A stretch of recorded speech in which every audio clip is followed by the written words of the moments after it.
कांग्रेस जुन छ नि इन्डियाको कांग्रेस आएको अवस्थामा आउनेवाला छ। तपाईँ लेखेर राख्नु होला र ती हाम्रो देशको लागि पनि हितकारी हुन्छ र त्यसले गर्दाखेरि के हुन्छ भने विदेशी चलखेल पनि कम हुन्छ, देशमा द्रुत गतिमा अगाडि बढ्छ, यो कमिसनखोरी भ्रष्टाचारी पनि समाप्त हुन्छ, त्यतैतिर हाम्रो देश गइरहेछ। लेखेर राख्नुहोस्, यो चाहिँ नि मात्रै प्रधानमन्त्री बनाएको छैन, यो चाहिँ नि अब कम्युनिस्ट एकता नै हुन्छ। अमेरिका अनसक्सेस भएकै हो यो चाहिँ जुन छ नि वास्तवमा भन्दाखेरि अहिले जुन छ अहिलेको टाइममा उहाँको इच्छा थियो कि देउवा नै प्रधानमन्त्री बनोस्, नबन्नु कारण के भइदियो भने उहाँ अनसक्सेस भइहाल्छ। वास्तवमा मलाई त्यो थाहा छैन कि चीनबाट आउनुभयो कि आउनु भएन वर्षमान पुँजी, इन्डियाको के रोल छ, तर मलाई के लाग्छ भने जुन हिसाबले मैले हेरेँ नि प्रधानमन्त्री बन्ने बित्तिकै तुरन्त चीन र भारतले जुन शुभकामना दिन आउनुभयो नि, यसमा मलाई के लाग्छ उहाँहरूले सोचे जस्तै भयो। उहाँहरूको पनि आखिर त एउटा कुरा तपाईँ ठिकै भने हो, हाम्रो देशमा जुन गोटीहरू छ चलाउने त यिनीहरू छन्, विदेशी शक्तिहरू छन्, जोस गोटीहरू जुन छ नि मलाई लाग्छ कि आफ्नो देशको बारेमा सोच्नुभयो। तपाईँ एउटा कुरा जुन भन्नुहुन्छ नि, यदि ठ्याक्कै वर्षमानजी उताबाट आएको भए प्रचण्ड त पहिला नै घोषणा गरिसकेका हुन्थ्यो नि, प्रचण्डजी पनि कहीँ न कहीँ थियो, यता पनि बस्न सक्छु उता पनि बस्न सक्छु। ठ्याक्कै हिजै लास्ट टाइममा किन यता आउनुभयो, किनभने प्रचण्डजीलाई मलाई लाग्छ कि केही न केही सोच्नुभयो कि वास्तवमा हामीहरू देशलाई बचाउनु छ भने विदेशी झगडाको अखाडा बनाउनु हुँदैन यसलाई। र त्यसको मामलामा मलाई के लाग्छ भने जुन भन्नुभयो नि जेलेन्स्की जस्तै अमेरिकाले जुन यहाँ उत्पादन गर्न चाहन्थ्यो त्यो उहाँले तत्काल भेटाएन, त्यसले गर्दाखेरि रोक्या छ।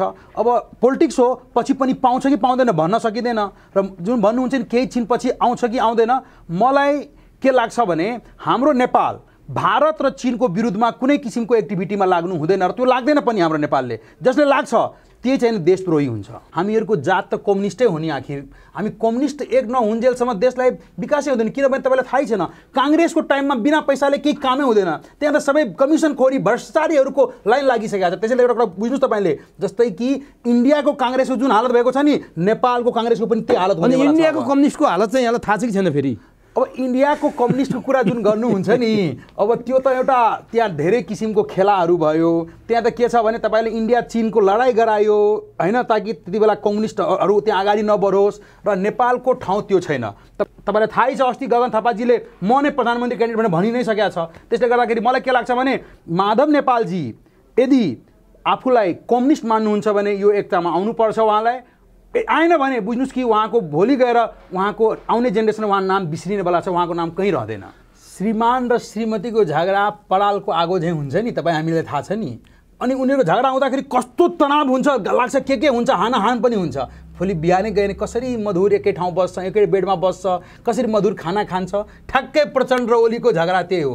तपाईँ हेर्नुभयो नि एक अर्कोप्रति मतलब आत्मीयता थियो, त्यसै कारण हाम्रो कुरा मानेन, हाम्रो कुरा भन्दाखेरि के लडाइँ गर्नुभयो, झगडा गर्नुभयो, र पछि आफ्नो गल्ती दुवैजनाले महसुस गर्नुभयो, र अहिले आएर दुवैजना एकदम सौहार्दपूर्ण वातावरणमा आउनु। तर लोग्ने स्वास्नीको झगडा बढ्दै गयो भने डिभोर्स भएको पनि यहाँलाई थाहा छ नि, अर्कोले टप्काएर पनि लैजान्छ। डिभोर्स भइसकेको श्रीमतीलाई फेरि अँगालो हाल्ने, अब यस्तो कुरा डिभोर्स भइसकेको श्रीमानलाई फेरि अँगालो हाल्ने, यस्तो त्यो हदसम्म गिर्ने प्रचण्ड र ओली नै डिभोर्स हुन दिएन। अहिले मानुस उसलाई छोडिदिएको भए डिभोर्स भइहाल्थ्यो नि। अहिले त टाइममा ठिक टाइममा केपी ओलीजी त ल्याइसक्नु भयो नि आफ्नै ठाउँमा, र आफ्नै ठाउँमा ल्याएर आफू त्याग देखाइदिनु भयो। त्यसले गर्दाखेरि एउटा कुरा म के भन्न चाहन्छु भने तपाईँलाई हेर्नुहोस्, अब यो देशमा के चाहिन्छ भने जस्तै कि केपी ओलीजीले त्याग देखाउनु भयो, प्रचण्डजीलाई प्रधानमन्त्री बनाउनु। मेरो अब विचार के छ भने मलाई के लाग्छ भने हाम्रो अध्यक्षजी एकदम उदार दिलको हुनुहुन्छ, र उहाँले मलाई के लाग्छ भने अब जुन राष्ट्रपति हुन्छ मधेसी समुदायबाट दिनुहुन्छ, जुन सच्चा कम्युनिस्ट हुन्छ कम्युनिस्टलाई नै बनाउनुहुन्छ। र यसपछि के छ भने उहाँले सभामुखमा जनजातिलाई राख्नुहुन्छ।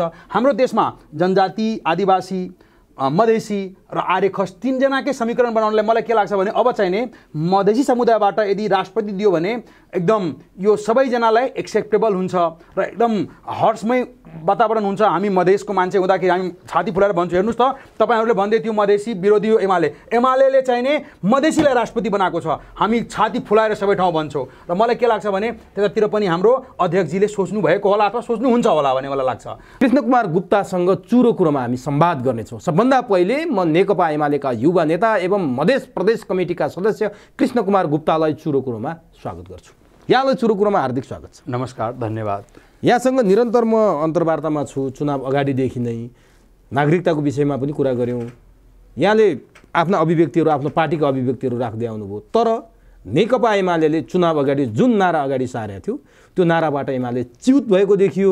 मङ्सिर 4 एमालेको सरकार भन्थ्यो, मङ्सिर 4 को चुनावपछि त प्रचण्डलाई पो प्रधानमन्त्री बनाउन एमाले यसरी झुक्नुपर्ने अवस्थामा आयो, एमाले प्रचण्डलाई प्रधानमन्त्री बनाएर सरकारमा जानुपर्ने अवस्था आयो। यस्तो अवस्था किन सिर्जना भयो? मङ्सिर 4 एमालेको सरकार कहाँ गयो गुप्ताजी? मैले यहाँबाट सुरु गरेँ। मङ्सिर 4 ओली सरकार हामीहरूको थेगो थियो। वास्तवमा के थियो भने जुन हिसाबले नेकपा एमालेलाई घेराबन्दीमा राखेका थियो देशी विदेशी शक्तिहरूले, त्यति बेला के थियो भने अहिले जुन हाम्रो एमाले जसलाई प्रधानमन्त्री बनाएको छ पुष्पकमल दाहाल, उहाँले पनि देउबाजीको लोभमा फसिसक्नु भएको थियो र उहाँलाई देउबाजीले झुटो आश्वासन दिनुभएको थियो कि तपाईँलाई म प्रधानमन्त्री बनाउँछु र उनीहरू सबै एक भएर लड्दा पनि नेकपा एमाले सम्मानजनक ठाउँमा जित हासिल गरेको छ। र तपाईँले भने जस्तै मङ्सिर 4 ओली सरकार भयो, त्यही तपाईँलाई थाहै छ ओलीकै सरकार बन्यो, तर ओली जस्तो त्यागी मान्छे,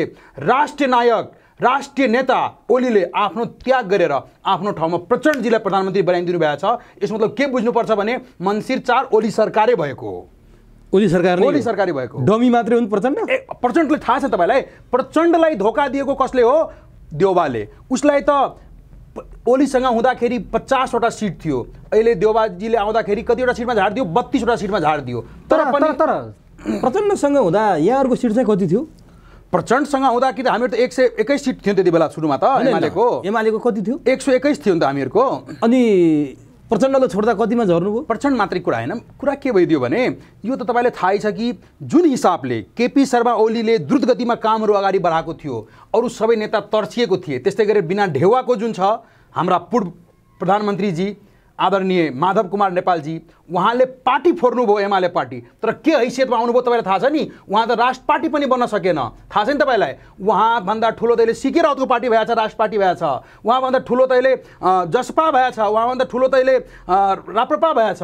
त्यसले गर्दाखेरि बिना ढेवाको र यो देउबाको म्याडमज्यूले जुन गर्नुभएको छ नि, त्यो हालतले गर्दाखेरि यो सत्ता गठबन्धन लथालिङ्ग भएछ। र वास्तवमा तपाईँले भन्छु म, देश अहिले सही ट्र्याकमा गएको छ। र अहिले म के भन्छु भने नेकपा एमाले ओली बालकोटकै इर्द गिर्दमा नेपालको राजनीति घुमिरहेछ र त्यसैको फलस्वरूप के हो भने अहिले अब म एउटा कुरा के भन्न चाहन्छु भने एक दिन पहिला हिजो अस्ति म ठ्याक्कै फेसबुकमा स्ट्याटस लेखेको थिएँ, अब यो देश मध्यावधिमा जान्छ।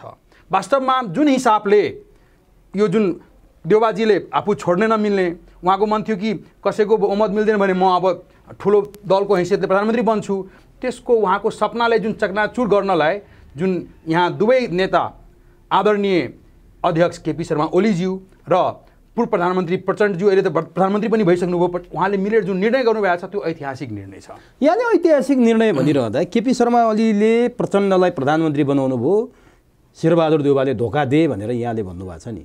यही कुरा नि नेकपा हुँदाखेरि केपी ओलीले 2.5 वर्षको अवधि बाँडेको बेला प्रचण्डलाई सर्लक्कै 2.5 वर्षपछि प्रधानमन्त्री दिएको भए, यति दानी मान्छे, यति ज्ञानी मान्छे केपी ओली उति बेलै दिएको भए न आज नेकपा टुक्रा टुक्रा भएर माधव नेपाल एकातिर, प्रचण्ड एकातिर, वामदेव गौतम एकातिर, केपी ओली एकातिर हुने अवस्था हुन्थ्यो। आज केपी ओलीले यो के रहरले दिया होला र प्रचण्डलाई प्रधानमन्त्री उति बेला दिएको भए आजको यो भद्रगोल अवस्था आउँथ्यो, देश यो अवस्थामा पुग्थ्यो, 2/3 सरकार घुम्थ्यो। त्यति बेला किन यो बुद्धि नआएको केपी ओलीको? एउटा कुरा बुझ्नुपर्छ, हाम्रो अध्यक्ष केपी ओलीजीको फन्डा हो सत्यसँग नलड्ने र शक्तिसँग नझुक्ने। उहाँ के छ भने त्यति बेला कसैले शक्तिमा आएर म केपी ओलीलाई हटाइदिन्छु भन्दाखेरि उहाँ झुक्नु भएन र उहाँ झुक्ने मान्छे नै होइन। जहाँसम्म तपाईँ कुरा गर्नुभयो नि, केपी ओली आफ्नो वादाबाट पछाडि हटेको होइन। उहाँ त के गर्नुभएको थियो भने जुन हाम्रो एग्रिमेन्ट भएको थियो प्रचण्डजी र ओलीजीको, जति बेला ओलीजी किडनी ट्रान्सप्लान्टलाई हाम्रो आइओएम टिचिङ हस्पिटलमा भर्ना हुनुहुन्थ्यो त्यति बेला प्रचण्डजी र ओलीजीको बिचमा सहमति भएको थियो। त्यति बेला प्रचण्डजी आफै भने हो कि 5 वर्ष तपाईँ नै चाहिने प्रधानमन्त्री बनिदिनुहोस्, म पार्टीको काम हेर्छु। त्यो सहमतिलाई मात्रै केपी ओलीजीले भन्दै हुनु तपाईँको सहमति गर्नुभएको छ। सहमतिमा के भन्छ, जो लास्टमा हामी सहमति गर्छौँ त्यसलाई मेन मानिन्छ। सुरुमा गएको थियो आधा आधा गर्ने, तर पछि प्रचण्डजीले भनेको कुरालाई नै केपीजीले होइन यही हिसाबले अगाडि बरु भन्नुभयो। तर के भइदियो भने प्रचण्डजी अर्को कुरामा पर्नुभयो, माधव नेपालजीको कुरामा पर्नुभयो, देशी विदेशी शक्तिहरूको चक्करमा पर्नुभयो र उहाँले आफ्नै खुट्टामा आफै बन्चरो हालेर कहाँ पुग्नुभयो, देउबा कहाँ। र उहाँहरू देउबा कहाँ पुग्दाखेरि के लाग्यो भने मैले केपी ओलीलाई साइजमा ल्याइदिउँ, तर केपी ओली भनेको साइजमा आउने मान्छे नै होइन। तपाईँ हेर्नुभयो नि, अहिले वास्तवमा यो देशमा प्रत्यक्ष निर्वाचित कार्यकारी प्रमुखको यदि व्यवस्था भएको भए सबभन्दा बढी मत कसले ल्याएको छ, एमाले। त्यसले गर्दा प्रत्यक्ष निर्वाचित राष्ट्रपति को हुन्थ्यो? केपी ओली हुन्थ्यो। त्यसो गर्दा एउटा कुरा के बुझ्नुपर्छ भने केपी ओलीमा अहम छैन, तर उहाँमा यो कुरा छ, शक्तिसँग उहाँ झुक्नुहुन्न। यहाँ देशी विदेशी सबै शक्तिहरूलाई पराजित गरेर आज जुन नेपालको राष्ट्रको हितको लागि हुने निर्णय गर्नुभयो, आफू त्याग गर्नुभयो, तर त्यसको फलस्वरूप अब के भयो भने नेपालमा 7 प्रदेशमा कम्युनिस्टको सरकार हुने भयो। तपाईले भन्दाखेरि विखण्डनकारी शक्ति जुन सिकेर थियो त्यो पनि राजनीतिको मूल पर्वमा आछ, फेरि मन्त्री हुँदैछ उहाँ। यो जुन रवि लामेछाने घण्टी लिएर हिँड्नु भएको छ, उहाँलाई पनि घण्टी बजाउनलाई केपी ओलीको मद्दत परेको थियो। अस्ति नै उहाँमा आक्रमण हुँदाखेरि केपी ओलीले बोल्नुभयो मिडियामा, उहाँ आक्रमण गर्नु हुँदैन, केपी ओलीको कुरा सुनेर नेपाली जनताले भोट दिएको छ, उहाँले पनि 20टा सिटको हैसियत पुगाइदिएको छ। र मलाई के भन्नुपर्छ भने अब यो नयाँ शक्ति पुराना शक्ति सबै चाहिने केपी ओलीकै इर्द गिर्दमा छ। यसको मतलब कोही अब रवि लामिछाने होस्, सीके राउत होस् अथवा कोही पनि होस्, अब केपी ओली भन्दा अगाडि जान सोच्दै हुँदैन र सोच्दैन पनि। त्यसै कारण उहाँहरू सबैजना कहाँ पुग्नु भएको छ? बालकोटमा। त्यही बारदलीमा प्रचण्डजी पनि पुग्नु भएको छ, त्यहीबाट उहाँ प्रधानमन्त्री घोषणा हुनुभएको छ र हामीले शुभकामना दिन्छौँ। अब प्रचण्डजीलाई म के भन्न चाहन्छु भने उहाँको जुन यो निर्णय छ नि, मलाई लाग्छ उहाँ पनि दूरदर्शी हिसाबले सोच्नु भयो होला। ल मलाई लाग्छ अब माओवादीलाई लिएर एमालेमा मिलाएर उहाँहरूले अब पार्टी एकता चाँडोभन्दा चाँडो गरोस्, त्यसपछि मात्रै माओवादीको कार्यकर्ताहरूको संरक्षण हुनेछ। त्यो कुरा प्रचण्डजीलाई पनि थाहा छ, ओलीजीलाई पनि थाहा छ र मेरो सहानुभूति पनि छ कि वास्तवमा वामहरू एक हुनु पर्यो। वामको मतलबै के भइदियो अब भने केपी ओली र प्रचण्ड मिल्नु मतलब वाम एक भयो। बाँकी त अब छ उनीहरूको अब किन आएन, नआएपछि आफै सिधिन्छ। अब यहाँले अघि केपी ओलीको बारेमा एउटा कुरा गर्नुभयो नि, जुन शक्तिको सामु केपी ओली झुक्नुहुन्न। केपी ओली अथवा केपी ओलीले नेतृत्व गरेको नेकपा एमालेको संसदमा उपस्थिति हेर्ने हो भने प्रत्यक्षमा दोस्रो, समानुपातिकमा पहिलो, यति धेरै मत ल्याएको। काङ्ग्रेसको हाराहारीमा छ नेकपा एमालेको संसदभित्र मत। 32 सिट बोकेको लिएको माओवादीलाई प्रधानमन्त्री मान्ने केपी ओली शक्ति सामु झुकेको हो कि नझुकेको, यसलाई कसरी बुझ्ने भन्नु त? 32 सिटको माओवादीलाई प्रधानमन्त्री मानेर ल तपाईँ प्रधानमन्त्री हुनुहोस्, म दोस्रो पार्टीको चाहिँ टुलु बसेर हेर्छु, मलाई प्रधानमन्त्री चाहिएन भन्ने केपी ओली शक्तिको सामु झुक्या भन्ने कि शक्तिको सामु नझुक्या भन्ने? ल यसलाई अर्थ लगाइदिनुहोस्। होइन, तपाईँले के बुझ्नुपर्छ भने यो जुन ओलीजी यदि बालकोट छोडेर यदि बालुवाटारमा गएको भए अथवा खुमलटारमा गएको भए के बुझ्न सकिन्थ्यो भने उहाँ शक्ति सामने झुक्यो। आखिर के छ भने उहाँलाई पराजित गर्नलाई बहुत देशी विदेशी शक्तिहरू यहाँ लागेर हराउन कोसिस गर्नुभयो। तपाईलाई थाहै छ चुनावमा बुथ क्याप्चर भएको छ, मरेको मान्छेहरूको पनि भोट गिरेको छ। हाम्रै छिमेकी जिल्ला सुनसरीमा मतगणना रोकेर 2-3 दिन के गरेर फेरि हाम्रो जगदीश कुशेतजी कमरेडले हराउनु भएको छ। यहाँ धेरै धेरै खेलाहरू भएको छ र त्यसको बावजुद पनि नेपाली जनताको जुन साथ थियो केपी ओलीमाथि त्यो प्रुभ भएको छ। र तपाईले भने जस्तै वास्तवमा सबभन्दा ठुलो लोकप्रिय मतले हिसाबले एमाले किन प्रचण्डजीलाई बनाउनु भयो, त्यो आफ्नो त्याग देखाउनु भयो। वास्तवमा यही सच्चा देशभक्त त्याग हो कि गठबन्धन फुटाउन? यदि विद्यमान गठबन्धन कायम रहने हो भने न राष्ट्रपति पाउने अवस्था छ, न प्रधानमन्त्री पाउने अवस्था छ, न सभामुख पाउने अवस्था छ, न 7 प्रदेशमा सरकार पाउने अवस्था छ।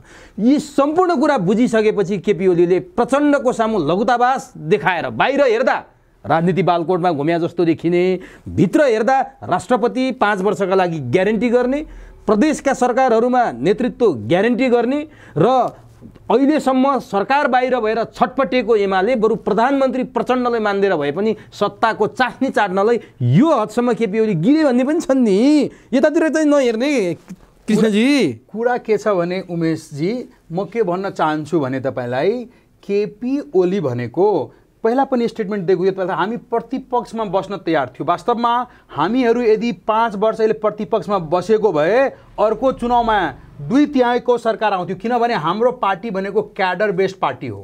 र एउटा कुरा के बुझ्नुपर्छ भने नेकपा एमाले भनेको यस्तो व्यवस्थित पार्टी छ, जस्तै मेरो आफ्नै क्षेत्रमा तपाईँलाई थाहा छ नि, जसपालाई टिकट दियो, हामीले जसपालाई त्यहाँ जिताइदिए, हामी आफ्नो त्याग गर्न तयार छौँ। त्यसकारण सच्चा कम्युनिस्टहरू हामीहरू हो कि। त्यसैले गर्दाखेरि के छ भने केपी ओलीज्यूले वास्तवमा प्रतिपक्षमा बसेको भए अर्को 5 वर्षमा 2/3 सरकार नेकपा एमाले एक्लै बोलाउन सक्थ्यो। अनि त्यतातिर जानु पर्थ्यो नि त एकदम।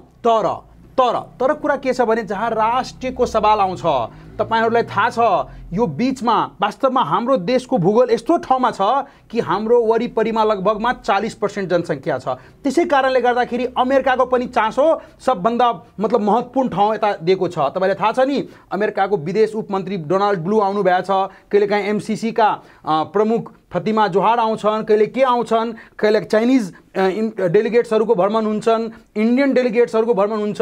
भन्नुको मतलब हाम्रो देश यस्तो भूगोलको ठाउँमा छ, यस्तो संवेदनशील ठाउँमा छ, यदि एमाले प्रतिपक्षमा बसेको भए अहिले यिनीहरूको सरकार बनाउन दिएको भए देशमा दुर्घटना निम्त्याउन सक्थ्यो। तपाईहरुलाई थाहै छ यहाँ बहुत जेलेन्स्कीहरू बन्न तयार थियो, अर्को विदेशी शक्तिहरूको पनि मन थियो यहाँ जेलेन्स्की बनोस् भनेर, र यिनीहरूको कुरालाई हटाउनको लागि देशको माया लागेर हाम्रो आदरणीय अध्यक्ष केपी शर्मा ओलीले आफ्नो त्याग गर्नुभयो, आफ्नो प्रधानमन्त्री पदको त्याग गरेर र कम्युनिस्टलाई बचाउनु भयो, देशलाई बचाउनु भयो। यसको लागि उहाँलाई हजार सलाम गर्न चाहन्छु म जस्तो कार्यकर्ताहरूले।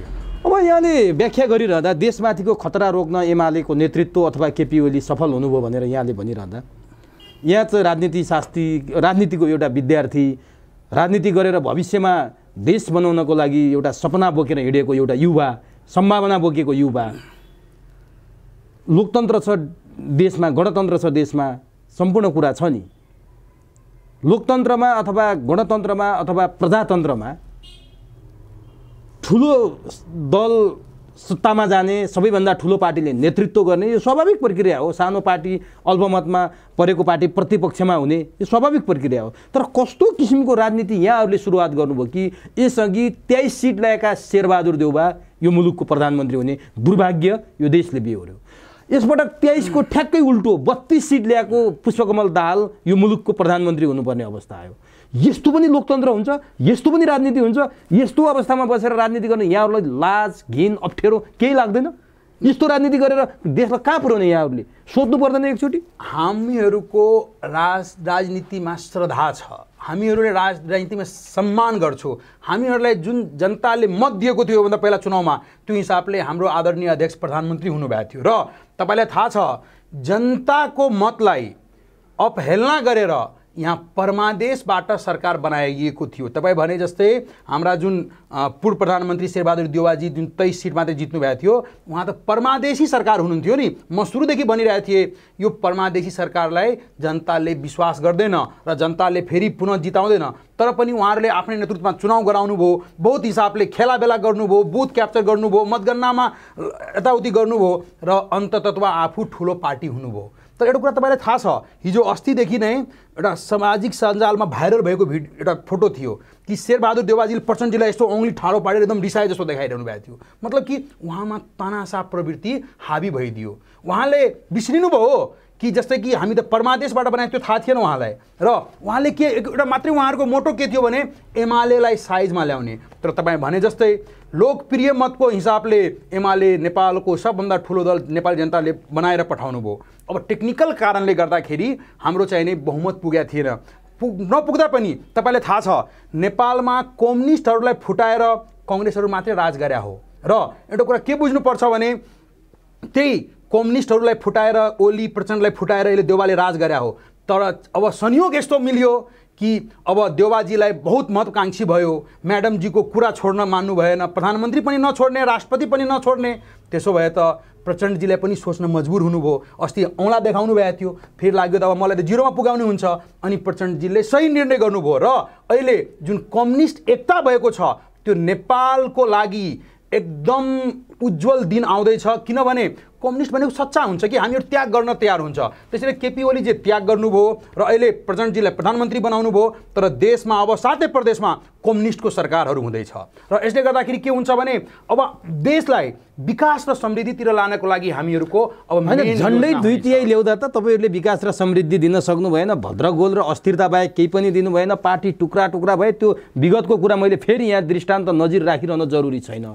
मैले भनेको अब तपाईँहरूको यो नजिरले, तपाईँहरूको अभ्यासले के देखायो भने 23 सिटको काङ्ग्रेसले प्रधानमन्त्री पड्काउने शासन गर्ने, 32 सिटको प्रचण्डले प्रधानमन्त्री पड्काउने शासन गर्ने ठुला दल मुख दर्शक भएर हेर्नुपर्ने। त्यसो भए चुनाव जित्न होइन चुनाव हार्नतिर लाग्नुपर्ने भयो। ठुलो पार्टी बन्दा होइन सानो पार्टी बन्नतिर लाग्नुपर्ने पो देखायो त। ठुलो पार्टी बने प्रधानमन्त्री पाइँदैन, सानो पार्टी बने प्रधानमन्त्री लगभग ग्यारेन्टी भयो नि। कस्तो राजनीतिक स्थापित गर्नुभयो क्या तपाईँहरूले, यो जान्न चाहन्छु म यहाँबाट। त्यसो भए सानो पार्टी हुँदाखेरि त मोहन ठाकुरले प्रधानमन्त्री हुनु पर्थ्यो हैन। अहिले त तपाईको सीके राउतले प्रधानमन्त्री हुनु एमाले भन्दा ठुलो हो 32 सिट, काङ्ग्रेस भन्दा ठुलो हो नै। ठिक छ, त्यो आफ्नो हिसाबले साइज कम छ, तर कम्युनिस्ट त एक भयो नि। हामी त कम्युनिस्टलाई विश्वास गरेका छौँ नि, किनभने वास्तवमा एउटा कुरा के बुझ्नुपर्छ भने तपाईँलाई थाहै छ हाम्रो कम्युनिस्ट के छ भने वास्तवमा तपाईँ हेर्दाखेरि चाइनाभन्दा पनि फरक कम्युनिस्ट छ। किनभने हाम्रो जुन मदन भण्डारीजीले जनताको बहुदलीय जनवाद दिनुभएको छ नि, बहुदलीय प्रतिस्पर्धाबाट हामी जितेर चाहिने जनताको मन जितेर जनताको हिसाबले काम गर्ने कम्युनिस्ट हो। त्यसले गर्दाखेरि हामी चाइना र इन्डियाको कम्युनिस्ट तुलना नगर्ने, तर नेपाल आफ्नै छुट्टै खालको जुन हाम्रो कम्युनिस्ट छ उनीहरू एकता भएको छ, यसलाई सम्मान गर्छौ, नेपाली जनताले सम्मान गर्छ। र एउटा कुरा के बुझ्नुपर्छ भने श्रमजीवी वर्ग जुन हामी सर्वहारा वर्गहरू छौँ, त्यस समुदायको नेतृत्व गर्ने हाम्रो पार्टी जुन छ, हामीहरूले तिनीहरूको जुन सर्वहारा वर्गको समस्याहरू छ त्यो सबै समस्या हामी समाप्त पार्छौँ। जुन 50 लाख युवा विदेशमा काम गर्न जान्छ उनीहरूको कसरी हामी आफ्नै देशमा ठुलोभन्दा ठुलो रोजगारी सृजना गरेर उनीहरूले यही काम कसरी लगाउन सक्छौँ, घाँस बाँस कपासको व्यवस्थाहरू कसरी हुन सक्छ, रोजगारी कसरी सृजना गर्न सकिन्छ, भ्रष्टाचार कसरी निर्मूल गर्न सकिन्छ, त्यतातिर कम्युनिस्टहरू काम गर्छ। अब यो चाहिँ गजबको कुरा गर्नुभयो कि कम्युनिस्ट एकता भइसकेपछि देशमा सुशासन समृद्धि र विकासको कुरा यहाँले गर्नुभयो नि। माधव नेपाल त यहाँहरूको 15-15 वर्षसम्म महासचिव भएको मान्छे, उहाँ पनि कम्युनिस्ट नै होला, किनभने यहाँहरूको महासचिव हो कुनै बेलाको। प्रचण्डसँगको कुरा गर्ने हो भने त यहाँका रुकुममा उम्मेदवार यदु गौतमलाई माओवादीले काटेर मारेको यहाँलाई थाहा छ। कयौँ माओवादीका कार्यकर्ताले नेकपा एमालेका कार्यकर्ता काटे मारे, त्यो हिजोको इतिहासमा। कयौँ एमालेका कार्यकर्तालाई नेकपा माओवादीले सुराकीको आरोप लायो। एमाले र माओवादीको द्वन्द्वको समयमा एउटा थियो, म त्यो खाटा बसेको घाउ कोट्याउन खोजे होइन। तर यहाँहरूको 15 वर्ष महासचिव भएको माधव नेपाल छुट्टै 10 जना सांसदको नेतृत्व गरेर बसिरहनु भएको छ। यति कम्युनिस्ट एकताको हुटुटी जागेको छ यहाँहरूलाई, यति कम्युनिस्ट ठुलो बनाएपछि देश विकास हुन्छ भन्ने भित्रैदेखि लागेको छ भने माधव नेपाललाई समेट्न किन नसके? उहाँ त प्रचण्डभन्दा नजिक हुनुहुन्थ्यो होला नि त, गोत्रको हिसाबले पनि हिजो काम गरेको हिसाबले पनि। खोइ त एक्ज्याक्टली तपाईँ भनेको एकदम सही कुरा छ। वास्तवमा मलाई के लाग्दछ भने माधव नेपालजी चुक्नु भएको छ यसमा। खै उहाँ चाहिँ नि अब के प्रलोभनमा यतातिर देवाजीतिर टाँसिनु भएको छ मलाई थाहा छैन, तर यदि उहाँ यस्तै हुनुभयो भने उहाँसँग एकजना पनि सांसद बाँकी रहँदैन, सबै सांसद उसको एमालेमा जानेवाला छ। तपाईँ हेर्नु होला, किनभने पार्टी राष्ट्र पार्टी छैन, व्हिप लाग्दैन। र यो सांसदहरू जुन छ, मलाई हिजो एउटा फेसबुकमा देखिरहेको थिएँ कि आले मगरजीले अफर गरिसकेको छ मलाई एउटा मन्त्री दिनुहोस्, 5 जना सांसद लिएर म आउँदैछु। अब किसान श्रेष्ठजीले पनि त्यस्तै गर्ला, कसो गर्ला मलाई थाहा छैन। त्यसलाई मलाई के लाग्छ भने यदि वास्तवमा हाम्रा पूर्व महासचिवजी, पार्टीका पूर्व महासचिवजी जुन हाम्रो माधव नेपालजी आफूलाई सच्चा कम्युनिस्ट मान्नुहुन्छ भने अहिले पनि गएर चाहिँ त्यहाँ वाम एकता हुन उहाँलाई जरुरी छ। र वाम एकतामा आउनुभयो भने उहाँ कमसेकम आफूले गरेको कामहरूको मूल्याङ्कन भोलिको दिनमा हुनेवाला छ। यदि उहाँ होइन शेरबहादुर देउवाको पछाडि लाग्नुहुनेछ भने उहाँ कम्युनिस्टबाट उहाँले कम्युनिस्ट मान्दैन। भोलिको जेनेरेसनले उहाँले कम्युनिस्ट भनेर चिन्दैन। उहाँले के चिन्छ भने यो त शेरबहादुर देउवाको पुच्छर हो भनेर चिन्छ। किनभने शेरबहादुर देउवालाई न त नेपाली जनताले पत्याएको छ, इभन कि काङ्ग्रेसकै कार्यकर्ताहरूले गाली गर्न सुरु गरिरहेको छ, शेरबहादुर देउवा तिमी राजीनामा देऊ। यहाँले त्यो आशा गर्नुभयो, त्यो स्वाभाविक पनि हो। तर जोसुकै होस्, मधेसी होस्, जनजाति होस्, दलित होस्, आर्य होस्, खस होस्, नेपाली नै हुने हो जो भए पनि यसमा यहाँहरूको माग हुनु स्वाभाविक छ। किनभने पहिलो राष्ट्रपति मधेसी मुलको हुनुभयो, दोस्रो राष्ट्रपति महिलाबाट हुनुभयो, अब तेस्रो जनजाति होला अथवा दलित होला के होला, त्यो यहाँहरूको भागभण्डा होला, त्यो भागभण्डामा जाला। मैले भन्न खोजेको कुरो नि, अब के साँच्चीकै कम्युनिस्ट एकता भएर फेरि एक प्रकारको सन्देश दिन खोज्या हो कि सत्ताको लागि मात्रै लुसाचुटी गरेर भागभण्डा मिलाएको हो तपाईँहरू? अब म तपाईँलाई ठोकुवा एउटा कुरा भन्छु, अब जुन यो एकता भएको छ नि, यो पार्टी एकता नै हुन्छ, कम्युनिस्ट पार्टी एकता हुने हो र अब यो लङ टर्मसम्म चल्ने हो। तपाईँको मलाई के लाग्छ भने अब तपाईँ लेखेर राख्नु होला, तपाईँ यो क्लिप सेभ गरेर राख्नु होला, 15 वर्षसम्म जुन छ नि कम्युनिस्टकै सरकार रहन्छ नेपालमा। अब चाहिँ नि प्रचण्डजीले गल्ती गरेर हेरिसक्नु, अब फेरि उहाँ गल्ती गर्नुहुन्न र उहाँ एकैछिन बस्नुहुन्छ। मलाई लाग्छ माधव नेपालजी पनि सोच्नुभयो भने ठ्याक्कै आउनुहुन्छ, होइन भने उहाँ सिद्धिनुहुन्छ तर कम्युनिस्ट रहन्छ। र नेपालमा काङ्ग्रेस जुन छ नि इन्डियाको काङ्ग्रेस आएको अवस्थामा आउनेवाला छ, तपाईँ लेखेर राख्नु होला र ती हाम्रो देशको लागि पनि हितकारी हुन्छ। र त्यसले गर्दाखेरि के हुन्छ भने विदेशी चलखेल पनि कम हुन्छ, देशमा द्रुत गतिमा अगाडि बढ्छ, यो कमिसनखोरी भ्रष्टाचारी पनि समाप्त हुन्छ, त्यतैतिर हाम्रो देश गइरहेछ। लेखेर राख्नुहोस्, यो चाहिने मात्रै प्रधानमन्त्री बनाएको छैन, यो चाहिने अब कम्युनिस्ट एकता नै हुन्छ। अब यहाँले यसो भनिरहँदा विदेशी चलखेलको कुरा ल्याइहाल्नुभयो। अहिले पनि केही मान्छेहरू के भन्छन् भने अमेरिका केही समयको लागि यो खेलबाट बाहिरियो र अहिले यो सरकार चाहिँ चीन र भारतको इन्ट्रेस्टमा बनेको सरकार हो। चीन र भारत एक ठाउँमा आउँदा यो गठबन्धन बन्यो, यो सरकार बन्यो। वर्षमान पुन चीनबाट फर्के लगत्तै उनकै इनिसिएसनमा यो सम्पूर्ण कुरा भएको छ र पहिलो बधाई दिने पनि चीन र भारत देखिएका छन्। यो के साँच्चीकै चीन र भारतको लागि कम्फर्टेबल सरकार हो? यस्तो एउटा कुरा म के भन्छु भने यदि वास्तवमा विदेशी शक्तिहरूका कुरा गर्ने हो भने सबभन्दा पहिला हामी आफ्नो छिमेकी हेर्नुपर्छ र हाम्रो छिमेकी जुन भारत र चीन छ यसको विरुद्धमा हामीले आफ्नो देशमा अर्कोको इन्ट्रेस्टमा सरकार बनाउनु हुन्न, अर्कोको इन्ट्रेस्टमा कामहरू गराउनु हुन्न, त्यसमा चाहिँ म दृढ सङ्कल्पित छु। एउटा कुरा के छ भने वास्तवमा केही परेको बेलामा त्यही छिमेकीहरूले साथ दिने हो र हामी पनि छिमेकीको लागि यदि दुश्मन भइदियो भने त्यो छिमेकी हामीले छोड्दैन। एउटा कुरा म आफू एउटा विश्वास के मामलामा छु भने जस्तै कि तपाईँले भने जस्तै वास्तवमा अब नि यहाँहरूमाथि अब एउटा जिम्मेवारी पनि छ। नागरिकता विधेयक के गर्नुहुन्छ? अब संसदमा एमसीसी पास भएको छ, त्यो कार्यान्वयनमा के गर्नुहुन्छ? एसपीपीको विषयमा यहाँहरू के गर्नुहुन्छ? संसदभित्र जटिल जटिल विषयहरू छन्, यी विषयमा यहाँहरूको के हुन्छ? अब एमसीसी कार्यान्वयन गर्नुहुन्छ? यस्तो कुरा छ, यदि देशको हितमा राखेर जस्तै कि त्यहाँ व्याख्यात्मक घोषणाको साथमा जुन एमसीसी पास भएछ नि, मलाई लाग्छ यदि व्याख्यात्मक रह्यो भने त्यसमा हाम्रो देशलाई अहित हुने कुरा रहँदैन र त्यति बेला के हुन्छ भने हामीले पास गर्नुपर्छ र हाम्रो पास गरेर एमसीसी कार्यान्वयन गर्नुपर्छ। तर जहाँसम्म छ एसपीपी कुरामा मैले थाहा पाए जस्तो एसपीपी हाम्रो देशको लागि हितकारी होइन। हामीले अमेरिकाले जुन भन्छ नि जोइन्ट प्रशिक्षण गराउने नेपाली आर्मी र अमेरिकन आर्मीको, त हाम्रो आर्मीले लगेर अमेरिकामा प्रशिक्षण गराओस् न, किन उसलाई हाम्रै देशमा आएर हाम्रो हिमालयन क्षेत्रतिर गएर किन प्रशिक्षण गराउने हो? त्यसको मतलब उसको मनमा जरुर केही न केही अमेरिकाको मनमा छ। त्यसले गर्दाखेरि मलाई के लाग्छ भने एसपीपी हाम्रो देशको लागि हितकारी छैन, त्यो चाहिने पास गर्नु हुँदैन। र खोइ अहिलेको भन्दा पहिलाको सरकार जुन थियो देवबा नेतृत्वको सरकारले के पत्रचार गरेको थियो हामी थाहा भएन। एमसीसी पास गर्दा हुन्छ, किनभने एमसीसीले जुन भनेको छ कि हाम्रो हाइड्रो इलेक्ट्रिक्समा जुन हाम्रो बिजुली उत्पादन हुन्छ त्यसलाई ट्रान्समिसन लाइन बनाइदिन्छ गोरखपुरसम्म, त्यो त हाम्रो त्यो गर्नुपर्छ। तर एसपीपी हामी सैन्य सम्बन्धी कुनै पनि गठबन्धनमा हामीलाई आबद्ध हुँदैन, हाम्रो पञ्चशीलको सिद्धान्तले पनि भन्छ।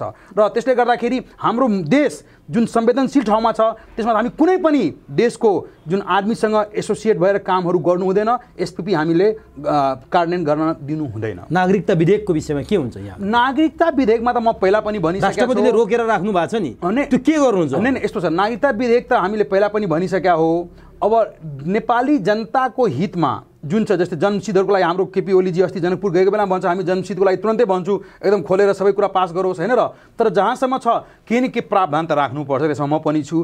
केही न केही प्रावधान राख्दाखेरि के हुन्छ भने झन् हामीहरूको देशमा त पहिला पनि भने हाम्रो वरिपरिमा 40% जनसङ्ख्या छ, मात्रै भारत होइन चाइनाको पनि मान्छे आएर सजिलै यदि नागरिकता लिइदियो भने अप्ठ्यारो हुन्छ। सुन्नमा आएको छ भुटानीहरूले 14-15 हजार भुटनिजहरूले नागरिकता पाइसकेका छ, उनीहरूले अब के गर्छ, तिब्बतियनहरूको के कुराहरू हुन्छ, यहाँ त धेरै चलखेल हुने कुरा थियो। त्यसले नागरिकतालाई हामीले स्ट्रङ बनाउनुपर्छ। तपाईँ जुन भन्नुहुन्छ नि नागरिकताको विषयमा हाम्रो मधेसभन्दा बढी त पहाडतिरको जुन छ नि, पहाडतिरको पनि साथीहरूलाई संवेदनशील हुनुपर्छ, किनभने हाम्रो बगलमा चाइना पनि छ, तिब्बत पनि छ होइन र यता पनि छ। त्यसले गर्दाखेरि मलाई के लाग्छ नागरिकता विषयमा जुन छ नि हामीहरूले सोचे सम्झेर नै कदम अगाडि चलाउँछ। अब नि जस्तो यहाँहरूको सरकार अब आज सायद शपथ ग्रहण गरेपछि भागभण्डा गरेर अगाडि बढ्ने होला। 169 सांसदको समर्थन छ प्रचण्डलाई, सबैभन्दा ठुलो दल छ एमाले। अब स्वतन्त्र पनि छन्, सानातिना परालका त्यान्द्राका खुट्टा टेकेर यो सरकार बनिएको छ। एउटाले फ्यास तानिदिँदा बित्तिकै सरकार गर्लाम गुलुम तासको घर जस्तै ढल्ने अवस्था छ, त्यति स्ट्रङ छैन। हिजो दुईटैको सरकार त गर्लाम गुलुम गएको नजिर यहाँहरूले देखिरहनु भएको छ। अब सबैलाई बाँड्नुपर्ने छ। बडो आशा देखाएका युवाहरूको लोकप्रिय भएका रवि लामिछाने पनि त्यही छन्, राजा चाहिन्छ भन्ने राजेन्द्र लिङ्गदेन पनि त्यही छन्, राजा फाल्नुपर्छ भन्ने प्रचण्ड पनि त्यही छन्, पशुपतिमा जलरी चढाउने केपी ओली पनि त्यही छन्। तपाईँहरूको पार्टी अचम्म रङ्गी बिरङ्गीहरूको गठबन्धन बनिएको छ। कसरी मिलाउनुहुन्छ भागभण्डा? एउटाको चित्त नबुझाउँदा खर्लप्प त्यसले तानिदियो भने सरकार गर्लाम गुर्लुम ढल्ने अवस्था छ। कसरी बुझाउनुहुन्छ चित्त, कसरी बाँड्नुहुन्छ, भागभण्डा मन्त्री कसरी पुर्याउनुहुन्छ यहाँ? जस्तै तपाईँले भने जस्तै 169 सांसदको समर्थनमा अहिले प्रचण्डजी प्रधानमन्त्री बन्नुभएको छ र तपाईँले थाहा छ यहाँ 2-4वटा दल निस्के पनि कोही दलसँग 6वटा सांसद छ, कोहीसँग 12वटा छ, कोहीसँग 14वटा छ, 2-3टा दल निस्के पनि केही हुँदैन यो सरकारले, किन 138 मात्रै हामीले चाहेको र त्यो कुरा त्यो दलहरूलाई पनि थाहा छ। 3 जना त स्वतन्त्रै आफै आएर पनि यहाँ समर्थन गर्नलाई आउनुभएको छ। यसको मतलब के बुझ्नुपर्छ भने यो चाहिने परालको घर होइन, यो चाहिने मजबुत इँटा र सिमेन्टको घर बनाएको छ। त्यसको मतलब मलाई के लाग्छ भने तपाईँ भने जस्तै रवि लामेछानेजी आउनुभएको छ, हाम्रो सीके राउतजी आउनुभएको छ, उहाँहरूको रचनात्मक भूमिका हेर्नलाई नेपाली जनताले बाँकी छ। त्यसले गर्दाखेरि उहाँहरूले पनि मौका पाउनुहुन्छ। उहाँले पनि मलाई त के लाग्छ भने यसपालि जुन छ नि हाम्रो नेकपा एमाले केही त्याग गरिदिनुहुन्छ, बढी सिट कमै मन्त्रालय राख्नुहुन्छ, माओवादीले पनि कमै मन्त्रालय राख्नुहुन्छ, बढी सानो दललाई बढी मन्त्रालयहरू दिने कि रवि लामेछानेजी के गर्दै सत्ता टिकाउनु पर्यो होइन, सत्ताभन्दा खुसी पार्नु पर्यो नि, रिझाउनु पर्यो नि। सत्ताभन्दा पनि उहाँहरूले जुन हिसाबले होसिएर आउनुभएको छ नि, होसिएर कि म गर्छु, अब गर्दाखेरि हाम्रो देशले पनि एउटा राम्रै कुरा तर गर्ने त मन्त्रीले होइन नि, गर्ने त समग्र सरकारले हो। एउटा मन्त्री नाथेले के गर्न सक्छ र प्रधानमन्त्रीले त केही गर्न सक्दैनन् यहाँ यो मिलिजुली सरकारमा। अब तपाईँ मन्त्री रवि लामिछाने, सीके राउत, के अरे हाम्रो राजेन्द्र लिङ्गदेनलाई बाँडेर देश समृद्ध बनाउँछु भनेर जनताले पत्याउँछन्। यस्तो छ अब जस्तै उहाँहरू विभिन्न कोणबाट आफ्नो आफ्नो एजेन्डा, नयाँ युवा, विभिन्न क्षेत्रका, अमेरिका बसेका, पिएचडी गरेका, पत्रकारिता गरेका विभिन्न मान्छेहरू छन् त होइन र। अब उहाँहरूको आफ्नो पनि त भ्यू अब क्याबिनेटमा त जान्छ नि। अब क्याबिनेटको त अब जे होस् प्रचण्डजी उहाँहरूको पनि कुरा सुन्नलाई त बाध्य हुनुहुन्छ।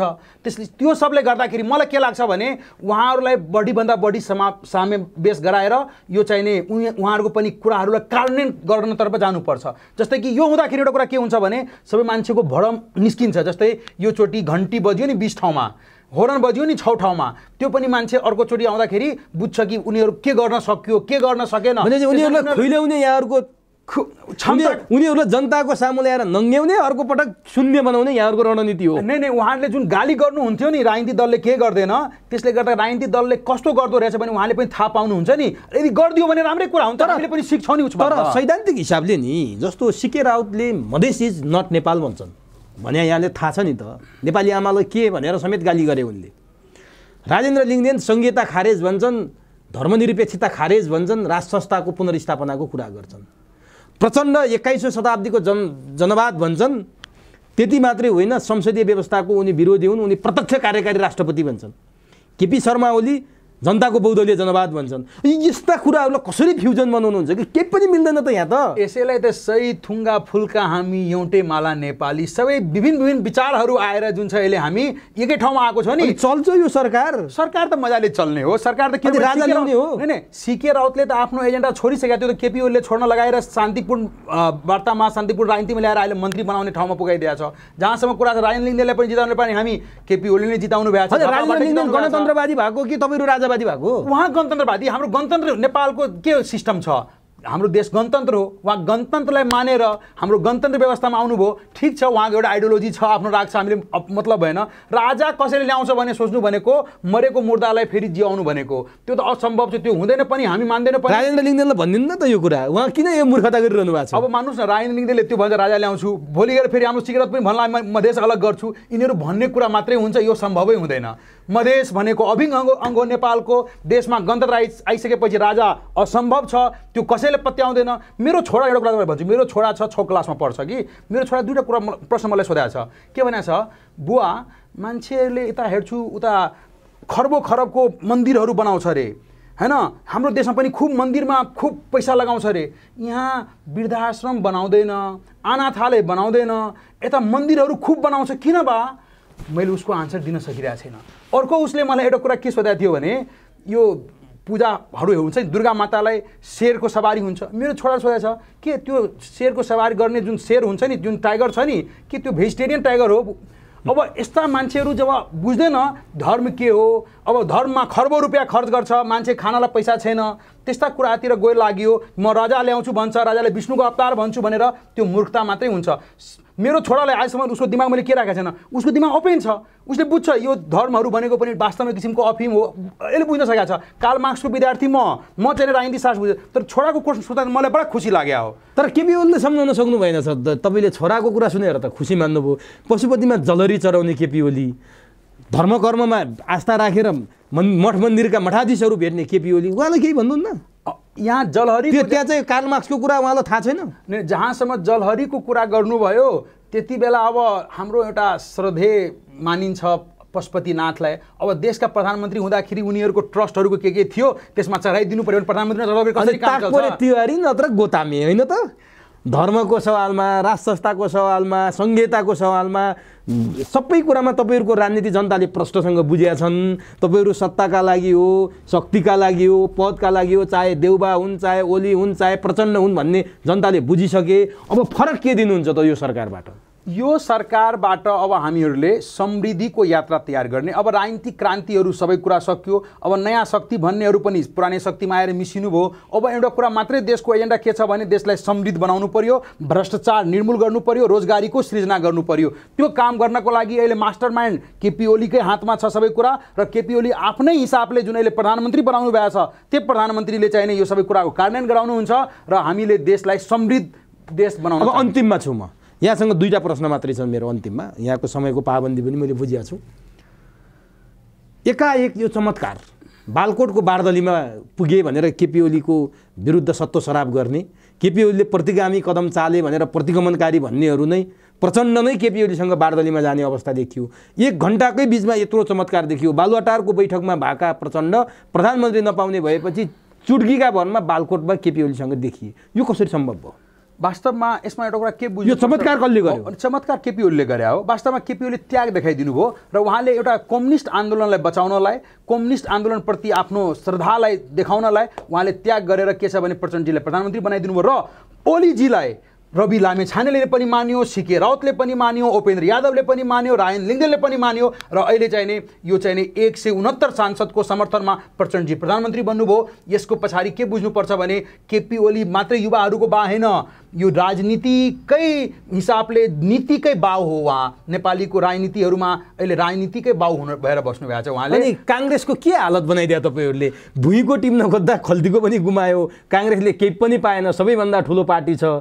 एउटा प्रधानमन्त्रीमा लोभ गर्दा न राष्ट्रपति, न प्रधानमन्त्री, न सभामुख, न प्रदेशमा केही, काङ्ग्रेसलाई त बिहाल बनाइदिनु भयो नि तपाईँहरू। मैले केही पहिलादेखि विभिन्न मिडियाहरूमा फेसबुकमा भनिरहेको छ काङ्ग्रेस मुक्त देश बनाउनुपर्छ। त्यही अभियानको सुरुवात हो। हामी काङ्ग्रेस मुक्त नेपाल बनाउँछौँ र यो काङ्ग्रेस आएको हालतमा पुग्छ र यहाँ विदेशी चलखेलहरू बन्द हुन्छ। नेपालीको विकास समृद्धिको लागि अब कामहरू खुला हुन्छ र हाम्रो यो कम्युनिस्ट 15 वर्षसम्म कमसेकम राज्य गर्छ, देश हामी समृद्ध बनाएर देखाउँछौँ। तर पहिला 50 वर्ष भन्ने थियो कम्युनिस्ट पार्टी हुँदा, कम्युनिस्ट पार्टीले 50 वर्ष गर्छ, 15मा झर्नु भएछ। गगन थापाले केही समय अगाडि गठबन्धन 15 वर्ष भनेको थिए, 15 दिन टिकेन त्यसको। अब म अन्तिममा यहाँहरू चाहिँ के पावर सेयरिङको हिसाबले माओवादीले प्रधानमन्त्री दिनुभयो, यहाँहरू के लिँदै हुनुहुन्छ, राप्रपालाई के दिँदै हुनुहुन्छ, कसरी बाँड्दै हुनुहुन्छ पावर? राष्ट्रपति र सभामुख हामी एमाले लिन्छौँ, उपराष्ट्रपति उपसभामुखहरू राप्रपा छ, माओवादी छ, अरू ठाउँले अब जहाँ जहाँ मिलाउनुपर्छ हामी मिलाउला। धेरै ठाउँहरू हुन्छ नि यहाँ त, अब राजनीति मतलब सरकारमा आएपछि त धेरै ठाउँहरू छन्। को भन्छ राष्ट्रपति तपाईँहरूको पार्टीबाट? हाम्रो सुभाष नेमाङको चर्चा छ नि। हाम्रो ठाउँबाट मलाई के लाग्छ भने 3 जनाको नाम जुन मैले हेर्दैछु, एकजना सुभाष नेमाङजी पनि हुनुहुन्छ, अष्टलक्ष्मी साक्यजी पनि हुनुहुन्छ, मधेस समुदायबाट दियो भने सत्यनारायण मण्डलजी पनि हुनुहुन्छ। उहाँहरू बहुत पुरानो नेताहरू 3 जनै हुनुहुन्छ, कम्युनिस्टको एउटा धरोहर मान्छौँ। अब यिनीहरूमध्ये कसले बनाउँछ त्यो हाम्रो केपी कमरेडकै हातमा छ, उहाँले जसले बनाउनुहुन्छ त्यही बन्छ। अब अन्तिममा सब कुरा ठिकठाक छ, तपाईँहरू धेरै बाठो हुनुहुँदो रहेछ एमाले, केपी ओली धेरै बाठो देखियो कि स्थायी पद चाहिँ आफूले राख्नुभयो, राष्ट्रपति स्थायी पद हो, त्यो कसैले फालिदिन सक्ने कुरो भएन, सभामुख स्थायी पद हो, लगभग प्रधानमन्त्री जस्तो अस्थिर पद होइन। यो कुरा चाहिँ तपाईँहरूले बडो विचार गरेर लिनुभएको रहेछ है?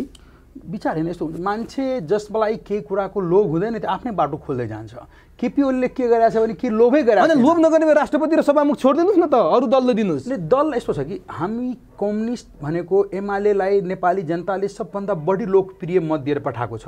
हामी जनताको मतको अभिमूल्यन गर्न मिल्दैन। त्यस जनताको मतलाई हामीले राख्नको लागि एमाले नै राष्ट्रपति राख्छ, सभामुख एमाले राख्छ, ताकि एमाले हिसाबले देशमा सबै कुरा सञ्चालन होस्, सबै कुरा अगाडि बढोस् भनेर मात्रै एमाले राख्न छ। जनताको कुरालाई म्यान्डेटलाई मानेर एमाले राष्ट्रपति पनि राख्छ, सभामुख पनि राख्छ र यो सत्ता सञ्चालन गर्न दिन्छ मजाले। हस् किनजी यहाँसम्म आइदिनु भयो, अत्यन्त महत्त्वपूर्ण कुरा राखिदिनु भयो। यहाँहरूलाई अग्रिम शुभकामना पनि छ। सरकार निर्माण गर्ने दिशामा जानुभएको छ, प्रधानमन्त्री चयन गरिसक्नुभयो। आज शपथको कार्यक्रम हुनेछ। देश र जनताले अमन चयनको वातावरण पाउने यहाँहरूको सरकारबाट यसअघि जे भए पनि अब चाहिँ त्यो गल्ती नगर्नु होला। यहाँहरूलाई शुभकामना छ। समय र संवादका लागि हार्दिक धन्यवाद। नमस्कार, धन्यवाद तपाईँ उमेशजी लगायत पुरै चुरो कुरो टिमलाई धेरै धेरै धन्यवाद कि यस्तो संवेदनशील टाइममा चाहिँ जुन भर्खर आज चाहिँ शपथ ग्रहण हुने दिनमा पनि तपाईँले मलाई टाइम दिएर आफ्नो मिडिया मार्फत मेरो कुरा जुन नेपाली जनता समक्ष पुर्याइदिन कोसिस गर्नुभयो, त्यसलाई उमेश सुवेदीजी लगायत सम्पूर्ण चुरो कुरोको टिमलाई धेरै धेरै धन्यवाद दिन चाहन्छु। हस् हस्।